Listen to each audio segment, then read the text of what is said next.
ముందర జేజేలు చెప్పు బావగారికి. ఆయన చెప్పడం మర్చిపోయారు. లేదు చెప్పారు.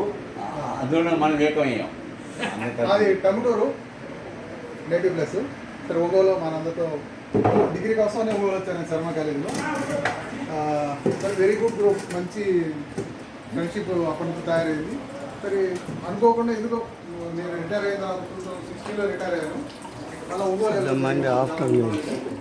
అప్పుడు ఐడియా వచ్చి ఇక శాస్త్రి నర్సరీ శాస్త్రి కూర్చొని ఎవరు ఎక్కడ ఉన్నారు ఏంటి మన గ్రూప్ వాళ్ళు 76 వరకు. అది నేను చెప్దాం అనుకున్నా, నువ్వు చెప్తే ఎట్లా? సరే కానీ సరే కానీ చెప్పి అయిపోయాక మొత్తం చేసుకొని 2017లో ఫస్ట్ టైము 2017 డిసెంబర్ 12th అయిపోయింది. డిసెంబర్ 12th ఫస్ట్ టైము మన డిగ్రీ బ్యాచ్ వాళ్ళంతా శర్మ కాలేజీలోనే, ఇప్పుడు పర్టికులర్ అనుకున్నాం కాలేజీలోనే ఫస్ట్ టైం కలవాలి మనం అనేసి మంత్రి కదా మన నర్సరీ శాస్త్రి ఉన్నారు కాబట్టి కాలేజీ ఫస్ట్ టైం అక్కడ కండక్ట్ చేస్తున్నాం. గురువు గారు చూస్తున్నాం, వాళ్ళకి సన్మానిస్తున్నాం. చాలా హ్యాపీ. ఎటాలజీ డిపార్ట్మెంట్ సుబ్రహ్మణ్యం గారు వచ్చారు, గౌరీశంకర్ గారు, అప్పుడు మనకు చెప్పిన వాళ్ళు ఇద్దరు. చాలా హ్యాపీ. అప్పటికే ఉంది అంటే చాలా బ్యాచెస్ ఉన్నా కూడా శర్మ కాలేజీ చదివిన వాళ్ళు ఎవరు కూడా కాలేజీలోకి వెళ్ళి ఒక పూర్వ విద్యార్థుల సమావేశాన్ని పెట్టుకున్న వాళ్ళు ఎవరు లేరు. ఫస్ట్ టైం అనేది ఎఫర్ట్స్ చేసుకున్నాం. చాలా హ్యాపీ. తర్వాత కూడా లాస్ట్ టైం కూడా అక్కడే పెట్టాం మనం. లాస్ట్ ఇయర్ కూడా March 24th పెట్టాము. ఒకసారి రాము లాస్ట్ టైం కూడా. ఇప్పుడే ఎవరు మాట్లాడుతుంటే అన్నారు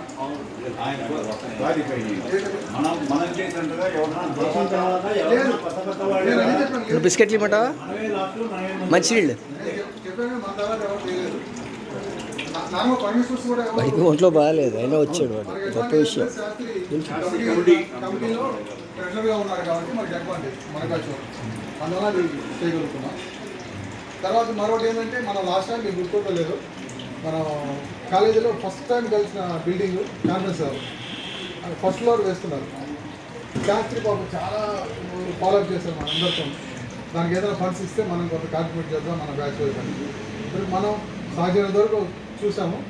ఆల్మోస్ట్ 95,000 వరకు మన వైపు నుంచి కలెక్ట్ అయింది. అది లాస్ట్ మంత్లో లాస్ట్ మంత్లోనూ కాలేజీ వాళ్ళకి అఫిషియల్గా ఇవ్వడం జరిగింది. 95,000 మన బ్యాచ్ తరఫున. Good job. దానికి ఎవరు వేరే దాతలు ఇచ్చారు. ఒకటి బిల్డింగ్ జరుగుతుంది, కన్స్ట్రక్షన్ అది కంప్లీట్ చేసుకుంటారు. సో మన వైపు ఒక చిన్న కాంట్రిబ్యూషన్ చేయాలనుకుంటాం. అదొకటి మాత్రం వెరీ హ్యాపీ. మనకి అందరికీ తెలియదు కాబట్టి ఇది అనౌన్స్ చేస్తున్నాం. అది క్లియర్గా చెప్పాను శాస్త్రి బాబు, ఇచ్చాం బాగానే ఉంటుంది. మనం పైసా ఇచ్చినా లక్ష ఇచ్చినా ఎంతైనా సరే ఒక రికార్డ్ అంటే ఒకటి మెయింటైన్ చేయాలి కాలేజీలో.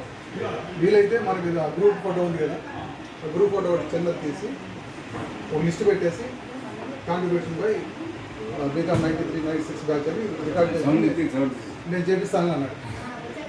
అది ఒకటి జరుగుతుంది. అదర్వైజ్ నా పర్సనల్ ఇది వస్తే నార్మల్ అందరూ మీరు బ్యాంకులో ఎప్పుడు చేరారు? SBIలో 78 1978లో October 24th ఇక్కడ కోటిలో జాయిన్ అయ్యాను. వీడు కూడా అదే రేట్లో చేరాడు. అంతే. 23 మీతో పాటు నేను వచ్చి చూస్తున్నప్పుడు బ్యాంకులో పాల్చందని ఒక ఆయన ఉండాడు. ఆయన ఇంటర్మీడియట్ చదివాడు మనతోటే. ఇంజనీర్ కొడుకు కొండ మీద నుంచి వచ్చాడు. పైన బాలచందర్ ఉన్నాడు కదా, ఆయన రిటైర్ ఉంటాడు. వాడు ఇప్పుడు మా దగ్గరలో ఎక్కడ ఉంటాడు. బాలచందర్ తెలుసు. తర్వాత భూతాలు వచ్చినాడు వాడు. అది పరిస్థితి. అక్కడి నుంచి రకరకాలుగా ఇదే అంతా 2 స్టేట్లో తిరుగుతూ, ఇప్పుడైతే 2 స్టేట్లు, అప్పుడు అంతా ఒకటే స్టేట్ కదా ఏపీలో తిరిగాను. నేనైతే అక్కడ బయటకి వేరే స్టేట్కి వెళ్ళలేదు. కానీ మాకు జనరల్గా చీఫ్ అయిన తర్వాత బయట స్టేట్లకు వేస్తుండేవాళ్ళు. వీడు తెప్పించుకున్నాను, నేను తెప్పించుకున్నాను. అది ఫైనల్గా ఏజీఎంగా రిటైర్ అయ్యాను. హైదరాబాద్లోనే జూబ్లీస్ హెల్త్ చెప్పు బ్రాంచ్ ఉంటుంది, అక్కడి నుంచి ఏజీఎంగా రిటైర్ అయ్యాను. హెల్త్ ఫ్యామిలీ కవర్ చేయి. హెల్త్ నార్మల్గా ఉన్నట్టు టెన్షన్స్ దీనివల్ల ఒక 25 yearsలో డయాబెటిక్ వచ్చిందా. కానీ ఇప్పుడు కూడా నార్మల్గా ఉంటుంది. అరౌండ్ 6.7 లోపే ఉంటుంది averages. No issue. Age wise ఫిజికల్గా కొద్దిగా తగ్గాను. అందుకంటే మార్పు వచ్చింది. సో వెల్ సెటిల్డ్, పిల్లలు బాగా సెటిల్ అయ్యారు. ఒంగోలు ఉంటుంది, ఇక్కడ ఒక ఫ్లాట్ ఉంది, ఫోన్ హౌస్. అమ్మాయేమో యూఎస్లో ఉంటుంది అమెరికాలో. మా ఆవిడ బాబాయ్ ఏమో కెనడాలో ఉంటుంది. అల్లుగారు ఏం చేస్తున్నారు? ఆయన సాఫ్ట్వేర్, అమ్మాయి అబ్బాయి ఇద్దరు జాబ్స్ చేస్తారు. యూజెస్లో ఆ, ఏం చేస్తారు? పాపకి ఇద్దరు పిల్లలు, కూతురు కొడుకు. మనవడు మా దగ్గర ఉన్నాడు. మా ఫోటోలు పెట్టుకుంటాం లేదా కానీ మనవడు 3 years మా దగ్గర పెట్టుకున్నాం. పర్టికులర్ కరోనా పీరియడ్లో.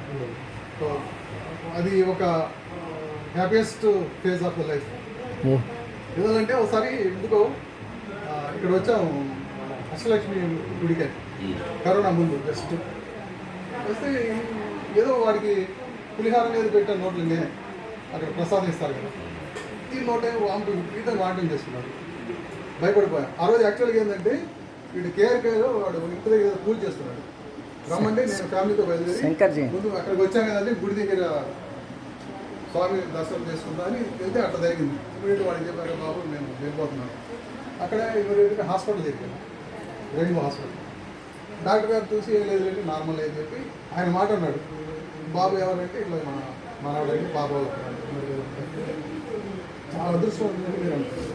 అదేంటండి నార్మల్గా మీ వయసులో ఇంత చిన్నపిల్లల్ని మీ పాలన ఉంచుకోవడం చాలా అదృష్టం. మీరు పెంచుకోవడం మీ అదృష్టము కాబట్టి చాలా జాగ్రత్తగా అప్పుడు రిలేజ్ మనం ఓహో అంటే మనకి ఈ ఏజ్లో మనకుండే టెన్షన్స్ అనేది లేకపోయినా కూడా మనకు ఒక అవకాశం వచ్చింది మళ్ళీ పిల్లల్ని పెంచుకోవడానికి అవకాశం. ఎప్పుడో చిన్నప్పుడు 28, 29, 30 years లోపల పెంచుకునే వాళ్ళని పెడితే 60 తర్వాత పిల్లలు చిన్న పిల్లలు పెంచుకోవడం చాలా రేర్ అకేషన్.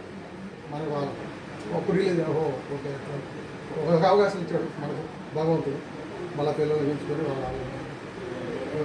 దాని